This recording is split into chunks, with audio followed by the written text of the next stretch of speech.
Amigos de Entrevista con el Diablo, hoy tenemos ni más ni menos que un gran amigo, un gran patrocinador que es Guillermo Zulbarán. ¿Está correcto? Armando, ¿qué tal? Tanto gusto. Igualmente. ¿Sí está correcto? ¿No? Todo está bien, gracias. Sí. Gracias por este momento aquí en tu entrevista. Qué bueno. Y, platícanos, Guillermo, pues ya hemos estado aquí platicando de tiempo atrás, ya nos conocemos de años y todo, pero vamos a iniciar desde los inicios, desde abajo, desde que, ahora sí, desde que eras chiquito hasta ahorita que estás ya. ¿De dónde naces? Yo nazco en la Ciudad de México, antes llamado Distrito Federal, un 10 de octubre de 1971 en el Hospital de la Raza. De la Raza, allá pues bueno, es por cerca del centro de la Ciudad de México, más o menos. Creo. ¿Te vienes a quedar? Fíjate que mis padres deciden regresar, porque mi padre es originario de aquí de Aguascalientes, regresar a Aguascalientes cuando yo tenía 2 años de edad.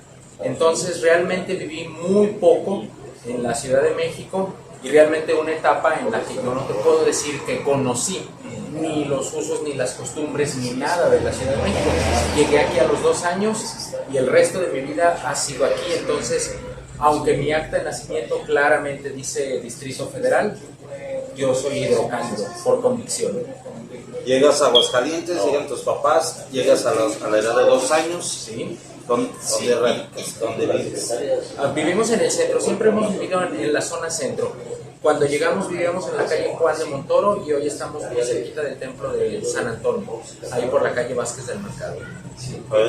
En ese entonces, Juan de Montoro, que viene siendo atrás de aquí de la cafetería, porque de hecho estamos transmitiendo, haciendo este programa desde la cafetería. Es correcto, ¿sí? en calle Madero, Ajá. 203, en pleno centro histórico. Exactamente. Entonces, en la parte de atrás se encuentra lo que es la calle Juan de Montoro. Así es. Y en esa vivías. Así es, viví prácticamente toda mi infancia, la etapa de la pubertad ahí en la calle Juan de Montoro. Así que esta calle de Madero pues la transité en 1000 veces, de niño, de jovencito.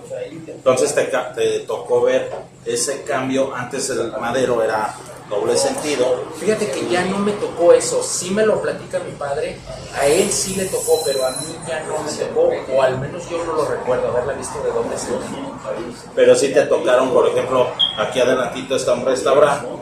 Era el cine. El Cine Encanto, ahí me tocó ir muchas veces al Cine Encanto, así es. Y lógicamente pues, el Hotel París, que ahora es un restaurante muy famoso, muchas cosas que cambiaron. Sí, me ha tocado ver cambiar varias cosas aquí en la calle Madero, así es. Bueno, ¿y dónde estudias? ¿Dónde empieza dices tu infancia? Empieza aquí. Así es. Vamos, por ejemplo, ¿qué jugabas? Ok, mira, afortunadamente yo me siento muy bendecido en ese sentido. A mí, mi infancia me tocó vivirla sin estos aparatos y me tocó jugar fútbol, béisbol, las traes, la roña,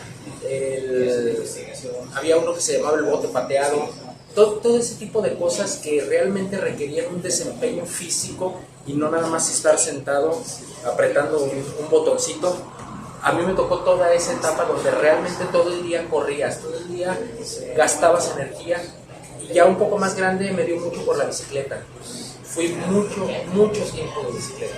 De hecho, a la fecha por ahí te hemos visto que lo andas ahí en la bicicleta. Así es. Y platícanos, esa infancia la vives hasta a los 5 o 6 años, porque entras a la escuela. Así es, yo entro a la escuela alrededor de los 7 años. De los 7. Entro en la escuela, también está muy cerca de aquí, Primo, ¿verdad? Ahí estoy yo.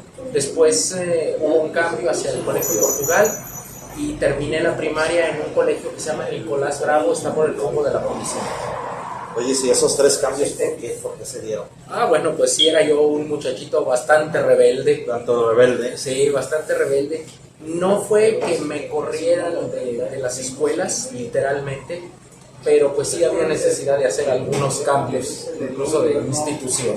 Sí, porque a lo mejor, como dices, no era porque te corrieron ni nada, sino que eras tremendo, a lo mejor en unas travesuras que los maestros o los directores en ese tiempo pues, no te querían. Sí, no solapaban ese tipo de travesuras.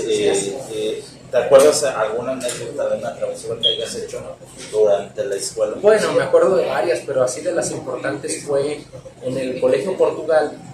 Había el recreo, había dos patios, el que estaba a nivel de la entrada, a nivel de calle, por así decirlo, y había uno en la parte totalmente superior del edificio. Un tiempo nos tocó a nosotros estar allá arriba, en el patio de arriba, en el área del recreo, y tenían unas llantas del coche, por ejemplo, y donde me daba por aventarlas desde allá arriba, era un tercer, cuarto piso, y me daba por aventar las llantas del carro. Ahora, muchos años después lo ves y dices, pudiendo haber creado un verdadero problema donde la llanta le cayó a alguien, una llanta normal de carro, o sea, que te caiga en la cabeza de 3, 4 pisos de altura, pues creo que hubiera generado un problema bastante grave. No, y aparte hasta caerle a un carro, Sí, también es un daño que se puede hacer. De ahí, lógicamente, te aventas que desde los 6 años de 6 años de primaria. lógicamente, yo quiero pensar 2 años en cada una. No, estuve en la primera, que te digo que fue aquí muy cerquita, primero y segundo. Después el Portugal, tercero, cuarto y quinto. Y sexto fue en el Nicolás Bravo. Claro, que fueron diferentes años, pero Sí. fueron las 3 escuelas. De ahí pasas a la secundaria, A la técnica 5. a la técnica 5 que está aquí cerca también, está ahí por la avenida de las Américas, ¿verdad? Ahí Creo cerca, que ahí se llama todavía JF Guizón, pero bueno, muy pegadita a las Américas, donde está el monumento a Benito Juárez, es correcto. De ahí, lógicamente, igual, seguías Sí, haciendo travesuras. seguía haciendo muchas travesuras, sí, pero ahí sí hice los 3 años de manera normal. Ahí los 3 años. Ahí, alguna que tengas ahí guardada en la secundaria. También eran bastantes las que hacíamos ahí. Por ejemplo, había un cuartito, yo no sé por qué existía ese cuartito, realmente no le encuentro sentido, atrás de los salones.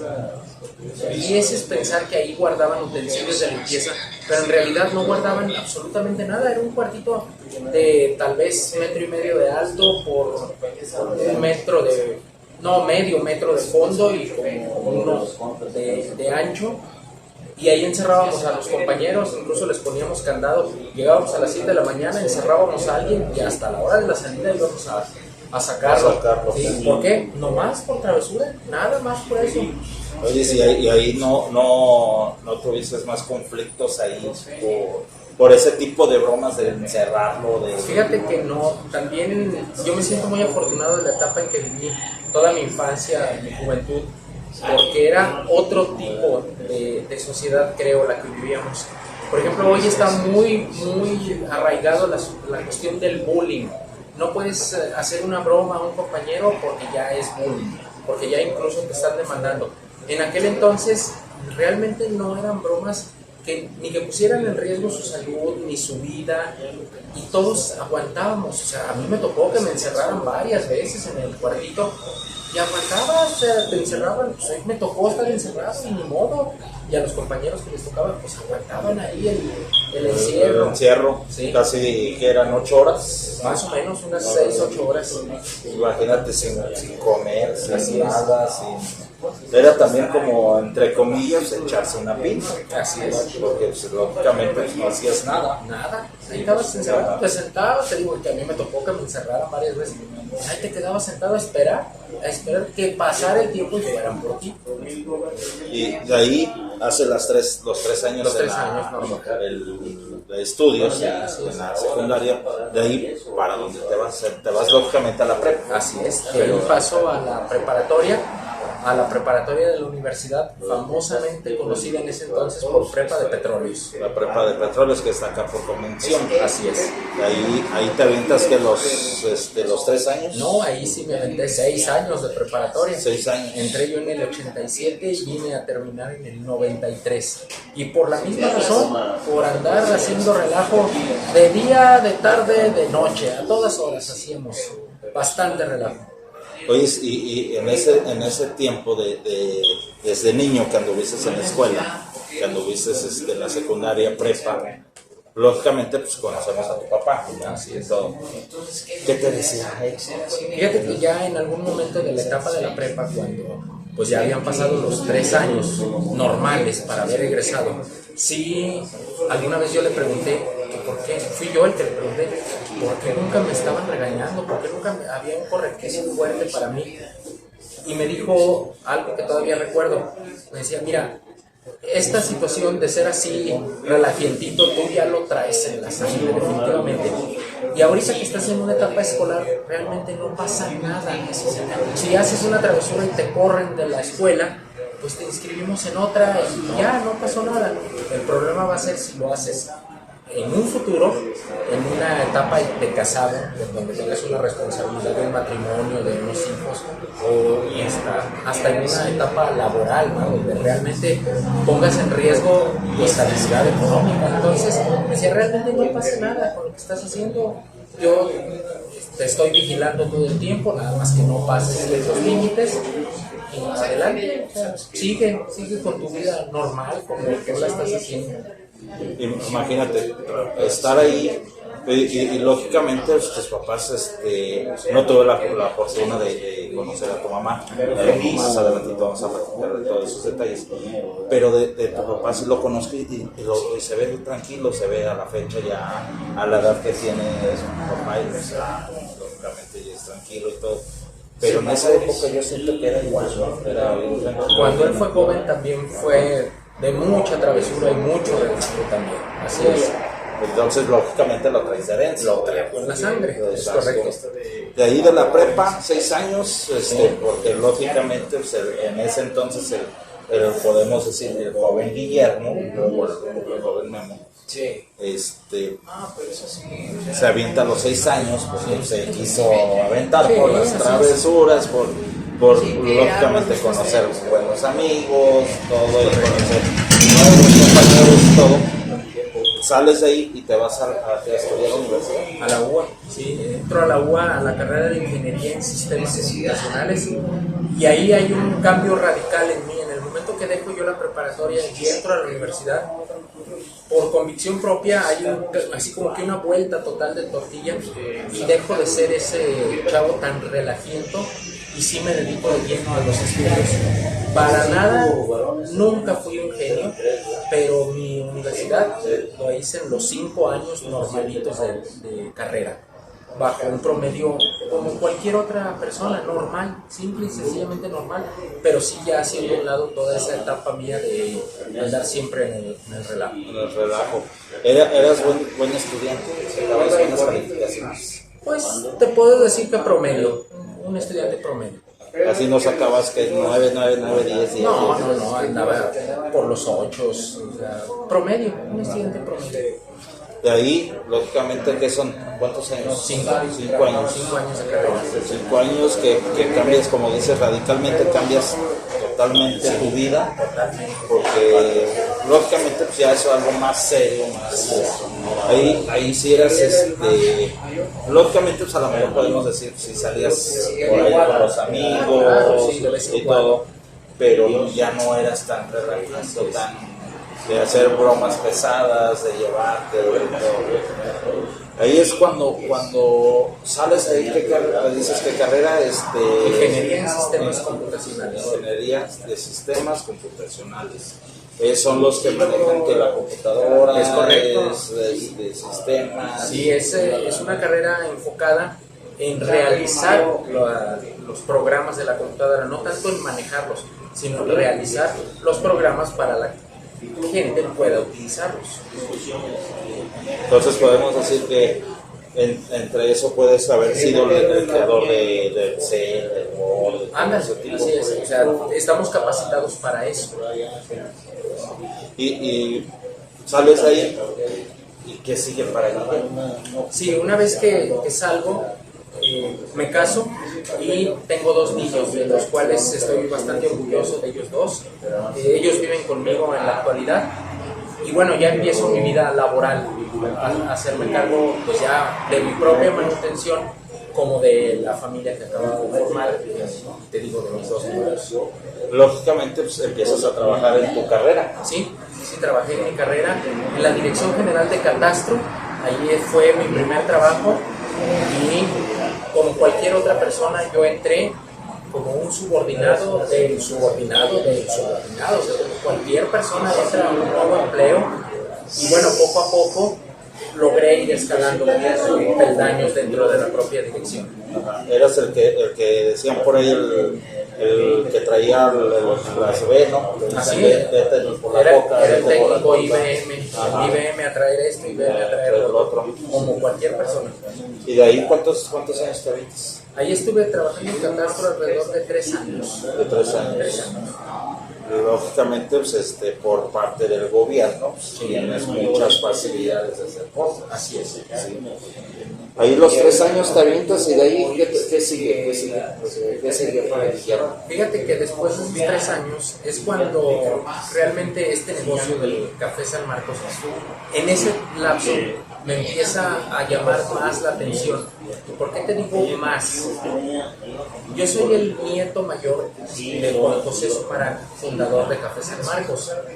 Desde que llegamos aquí a Aguascalientes, mi abuelo siempre me arropó como eso, como su nieto, y fui muy consentido por él. Yo iba a su cafetería, siempre me regalaba dulces, galletas, chicles. Y bueno, pues eres un niño de 3, 4 años y te regalan dulces, pues eso es lo que quieres, ¿no? O sea, estás feliz con eso. Entonces yo visitaba mucho al abuelo siempre. Viví muy cerca de él toda mi infancia, mi juventud. Entonces siempre estuve involucrado en la cuestión del café. Sin embargo, después de esos 3 años que te digo que estoy trabajando en la Dirección General de Catastro, estaba mi padre al frente de la cafetería y poco a poco él me fue llamando, me decía: oye, hijo, ¿tú qué sabes de la computadora? ¿Cómo hago una carta en Word?